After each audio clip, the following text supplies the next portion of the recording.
નમસ્કાર ગુજરાત દેશ દુનિયાના અને ગુજરાતને લગતા તમામ મોટા સમાચાર જોવા માટે આપણી ચેનલ ફોરકે ગુજરાતીને સબસ્ક્રાઇબ વિડીયોને લાઇક કરવાનું ના ભૂલશો ને વિડીયોને અંત સુધી જોતા રહેજો કેમ કે સમાચાર તમારા માટે થઈ શકે છે ખૂબ જ ઉપયોગી। આધાર કાર્ડ ફી સેવાની તારીખ લંબાવવામાં આવી છે એટલે કે મિત્રો આધાર કાર્ડ અપડેટ કરવાનું બાકી હોય રહી ગયું હોય તો તમારા માટે એક ફરી તક છે। યુઆઈડી સુધારા ફી માફ કરી અને હવે તમે 14 જૂન સુધી ફીમાં આધાર કાર્ડ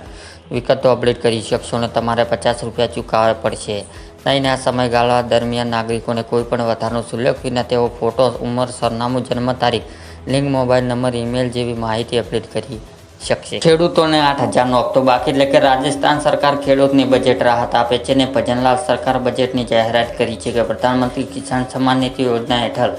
6,000ના બદલે હવે 8,000 વાર્ષિક આપવામાં આવે છે। જો કે કેન્દ્ર સરકારે કહ્યું છે કે કિસાન સન્માન નિધિ યોજનાની રકમ વધારીને કેન્દ્ર સરકારે કોઈ યોજના નથી ને રાજ્ય સરકાર વધારીને 2,000 ભોગવે તેવી શક્યતા છે ને ગુજરાતે પણ આવી જાહેરાત થવી જોઈએ કે નહીં તે કમેન્ટમાં જરૂર બતાવજો। પરેશ ગોસ્વામીએ આપી ખેડૂતને ચેતવણી એટલે કે ખેડૂતની સલાહ આપતા પરેશ ગોસ્વામીએ કહ્યું છે કે ખેડૂતને પાસે પાણીની વ્યવસાય છે અને ઓરવી વાવેતર કરવા માગે છે તેમને તો આળ ઉતાવળ કરવી જરૂરી નથી। તમારે ઓરવી વાવેતર કરવું હોય તો 20 મે પહેલાં ન કરવાની સલાહ છે ને 20 મે પછી તમે ઓરવીનું વાવેતર કરશો તો તમારા માટે યોગ્ય રહેશે અને તેવું યોગ્ય હવામાન મળતા સારું ઉત્પાદન લઈ શકશો।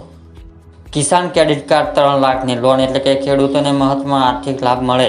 એ માટે આર્થિક નીતિઓનો લાભ મળે તે માટે કેન્દ્ર સરકાર દિશામાં કામ કરી રહી છે। હવે ખેડૂતોને મોબાઈલ એપ દ્વારા થોડી પ્રક્રિયા કર્યા બાદ તેમના ખેતરમાં બેસીને લોન મળશે અને ગાંધીનગરમાં ચાલી રહેલી G20 મિટિંગમાં આરબીઆઈએ તેના ખાસ પાયલોટ પ્રોજેક્ટ પ્રદર્શન કર્યા છે અને હવે ખેડૂતને લોન લેવા માટે બેંકમાંથી જવાની જરૂર ન પડે પરંતુ તેને એપ દ્વારા જ લોન મળશે। હાલમાં કેટલાક રાજ્યોમાં પાયલોટ પ્રોજેક્ટ હેઠળ કામ ચાલી રહ્યું છે પરંતુ ટૂંક સમયમાં આ યોજના સમગ્ર ભારતમાં લાગુ કરવામાં આવશે। આંધી સાથેની ભારે આગાહી એટલે કે આજે કમોસમી વરસાદની શક્યતા છે અને હવામાન નિષ્ણાત અંબાલાલ પટેલની આગાહી મુજબ આજે 11 મેના દિવસે 14 મે સુધી પ્રી-મોન્સૂન એક્ટિવિટી શરૂ થશે અને આ દરમિયાન ઘણા જિલ્લાઓમાં ભારે વરસાદની વરસી શકે છે જેમાં આંધી સાથે વરસાદ પડી શકે છે અને વિસ્તારની વાત કરીએ તો દક્ષિણ મધ્યમ ઉત્તર ગુજરાત ભારે વરસાદ પડશે અને અમરેલી, જૂનાગઢ અને ભાવનગરમાં વરસાદની લોકોને ગરમીની રાહત મળશે। ખેડૂતોને 42,000ની સહાય જેમ કે ખેડૂતોને 2 યોજના જેમ કે પીએમ કિસાન યોજના અને પીએમ માનધન યોજના રજીસ્ટ્રેશન કરાવેલું હશે તેવા ખેડૂતોને ખાતામાં વર્ષે 42,000 રૂપિયા ઘરે બેઠા બેઠા આવશે અને સરકાર પીએમ કિસાન યોજના અંતર્ગત દર વર્ષે 6,000 રૂપિયા ખેડૂતના ખાતામાં નાખે છે ત્યારે કિસાન યોજના લાભાર્થીઓને પીએમ માનધન યોજના ફોર્મ ભરે તો તેમને 60 વર્ષની ઉંમરે દર વર્ષે 36,000 રૂપિયા મળશે અને આ બંને યોજના થઈને ખેડૂતોને ઘરે બેઠા 42,000 રૂપિયા આવશે। કેસર કેરીના ભાવમાં નહીં પહોંચાય એટલે કે કેરી રશિયા માટે